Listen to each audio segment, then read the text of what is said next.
医生如果给你的讯息是你的胚胎品质不佳，可能卵子的问题比较大，那这种反复1次2次试了很多次之后，实际上另外一个解决方案就是考虑换掉这个不利的因素，应该也可以帮助病人比较容易成功的。大家好呢，今天呢我们又回到未来生育小学堂，今天特别邀请到茂盛医院的生殖医学科的林炳尧主任。我是茂盛医院生殖医学科主任林炳尧医师。今天的题目来跟大家聊一聊一个比较特殊的题目，这个题目上我给大家定的题目是转个弯的幸福。当一个女孩在试管求子的过程中呢，随着时间的过去，她卵子可能是老化或其他因素呢，不能用自己的卵子来受孕的话呢，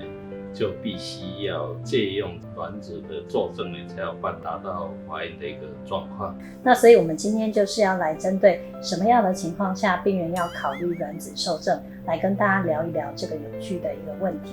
首先我们来讲卵子受证最常见的适应症就是卵巢的早衰。目前在40岁以上就提前有卵巢功能衰竭的病人大概有1%的发生率，那有的更早，30岁以前大概1000个会有1个。那院长遇过这些早衰的大概年纪最轻大概是？那么早衰病人的年龄我们遇过的大概有23、24岁左右，他还没有结婚之前月经就开始乱了。所以早衰呢，不是说年龄很大才早衰，年龄很轻呢也有可能早衰的现象。当你面临到月经不规则的时候，或是月经很久才来一次的时候，有脸部潮红这种问题的话，那就可能有这个早衰的这个情形。那你除了这个卵子早衰需要做卵子见证以外，那有些病人已经更年期了。那么来我们医院呢要看呢，他是能够生育，那这种病人要怎么处理？40岁以前我们叫早衰，那当然40岁以后稍微是早一点的更年期，但有的病人真的就其实进入到停经的阶段。那如果这时候要生育，我想卵子的部分还是只能走卵子的受证。那目前来讲，早衰跟更年期的病人，除了卵子量流失以外，身体也会因为大量缺乏荷尔蒙，所以我们的子宫还有就是整个生殖相关的一些机能也会开始退化。所以这些个案当然除了在卵子受证的这个部分需要寻求协助以外，另外的部分大概也要跟妇产科医生配合，使用适当的荷尔蒙药物维持子宫还有子宫内膜正常的功能。后续在受卵的植入上，其实怀孕率是很好的。那院长你自己觉得早衰跟更年期这两个族群使用卵子受证的成功率高不高？事实上，它怀孕是一样的，因为我们在整个老化的过程中，卵巢会老化，但子宫是不会老化，所以它能够还有正常的一个怀孕的状况。那您这除了这些早衰，有些病人他根本还不到更年期，那卵子已经很少了，那这种情形要怎么处理？对，那第三个常见就是受卵的适应症，就是虽然我还没有停经，可是我的卵子存量已经很少了，那本身又很高龄。大家知道高龄的部分，因为卵子品质的状况不是那么良好，所以如果库存量少的情况下，打了大量的排卵针，往往无法取到足够的卵子去完成足够的治疗，培养足够好的胚胎让你怀孕。所以第三种情况就是，如果库存量很少又很高龄的病人，或许也要考虑卵子受证。所以比较高龄的病人从来没有做过，还是建议病人试着做做看。对，没错。但是经历过几次，如果每次发现的状况其实就是卵子不良或者卵子数过少，导致这后续的治疗没有办法有好的结果，这样的个案其实在试过几次后，也应该可以考虑卵子受证。对，没错。那再来就是有一些个案比较特殊，他如果因为手术或者是治疗的关系，导致卵巢功能的丧失，那这种个案也可以考虑使用别人的卵子受证来解决这个问题。那院长大概最常遇到的癌症是哪一种？那是另外一种白血病，还有这个乳癌这些的病。那像病人会担心说他之前放疗或者是化疗，子宫功能会不会坏掉，或者会不会受伤？一般化疗的话，对于子宫内膜的伤害并不是很大，它主要对生殖细胞的影响比较大。对，但是这样的患者跟之前早衰或更年期的状况一样，他的子宫因为长期有一段时间失去荷尔蒙的调节，所以这样的个案其实未来在进行受卵前，大概也要跟医生配合进行一段时间的荷尔蒙疗法，让子宫慢慢的启发它的活性，之后再植入，其实怀孕率跟就没有生病的病人来说，其实是一样好的。那另外一个就是常见的卵子受精的适应症，就是避免一些遗传的疾病。有一些病人，他如果之前因为家族史或者已经有发病的状况下，知道他本身有一些重大遗传缺陷影响，或者本身就是带因子，那这样的个案是不是也可以来做卵子的受精呢？如果说有遗传性疾病的话呢，有时候呢，它的一个卵子又不是那么好，如果做基因检测，可能还有很多的胚胎才有办法完成，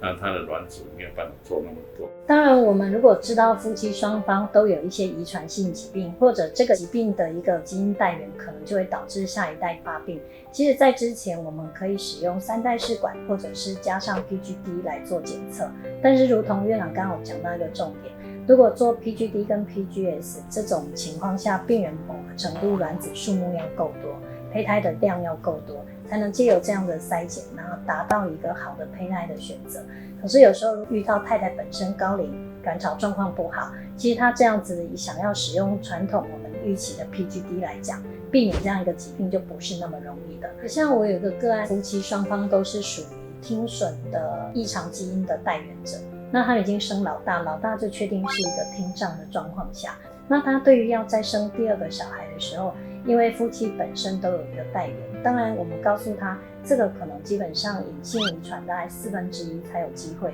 会生像老大这样的小孩。不过这个妈妈其实心里完全无法接受这个25%的机会，她对她来讲，如果这20%再让她遇到，大概对她来讲，人生就是一个崩溃的开始。所以她后来其实换了受卵后，就很顺利的，大概就生下健康的小朋友。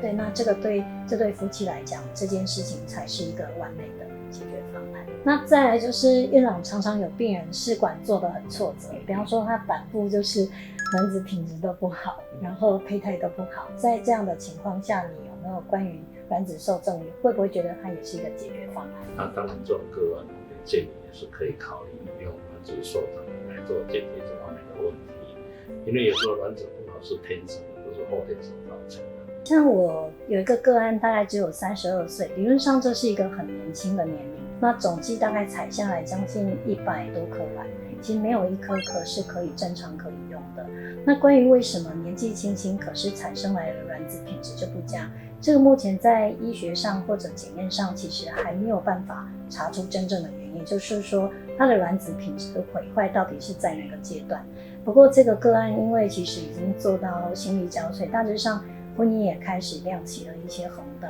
他既然卵子是我们这个治疗上一个最主要的问题，所以他后来就考虑了卵子的受精。病人也只有移植1颗胚胎，那病人就顺利的怀孕，最近应该是快要生产。所以反复试管治疗非常多次，医生如果给你的讯息是你的胚胎品质不佳，可能卵子的问题比较大，那这种反复1次2次试了很多次之后，实际上另外一个解决方案就是考虑换掉这个不利的因素，应该也可以帮助病人比较容易成功的。最后大概还有一种也是会临床上会遇到，就是刺激排卵没有反应的患者，可能也是要考虑卵子的受精。大家可以知道，试管婴儿最前端其实刺激引导排卵，把卵子取出来，这个我想是最前端的步骤。但是有些病人，也许他的卵巢上面的一些接受这些荷尔蒙的接受体可能故障了、坏掉了，或者是功能不佳，以至于我们打了大量的排卵针，但是病人的卵子就是不成长，就是不发育。这种很少数的个案，大概试过1-2次，那或许就要考虑走所谓的卵子受精。那我在临床上还有遇到一些个案，本身因为个案疾病的关系，它是不适合施打排卵针的。那举例来讲，最常见的就是乳癌的患者。那有些乳癌的患者，他本身的癌细胞上就有比较多荷尔蒙的接受器。那这种情况下，会担心刺激排卵中间过高的荷尔蒙会不会导致疾病的复发。但是病人还是很想生育啊。那像这样的情况下，或许避掉这一段有危险的刺激排卵，对病人也是有帮忙的。那你这个卵子受精卵议题名称还有什么样的补充呢？想要走卵子受精比较高龄的妇女，我们建议尽量时间不要拖太久，因为基本上我们越高龄怀孕，妈妈本身也会有比较严重的并发症。怀孕后的这些子癫前症啊，或者是怀孕相关的一些对身体的负担其实都远高于年轻的妈妈的。所以郑医师所讲的，太晚生小孩的话，除了这个妈妈她本身有比较的合并症，会造成妊娠毒血症以外，小孩子同样也比较能够早产，或者是在整个成长的发育过程中都会受到影响，这样对小孩子不好。谢谢林主任呢。那么今天呢，在卵子受精这个议题里面呢，讲非常的这个清楚，也希望我们所有的观众，如果这些问题的话，尽早做点卵子见证来解决呢这个不孕的这个问题。你如果喜欢我们的节目，请呢订阅、按赞、分享。那大家对今天直播的主题也觉得有兴趣或者有疑问的话，也欢迎在下方留言，那我们会有专人给你详细的回答。那谢谢大家。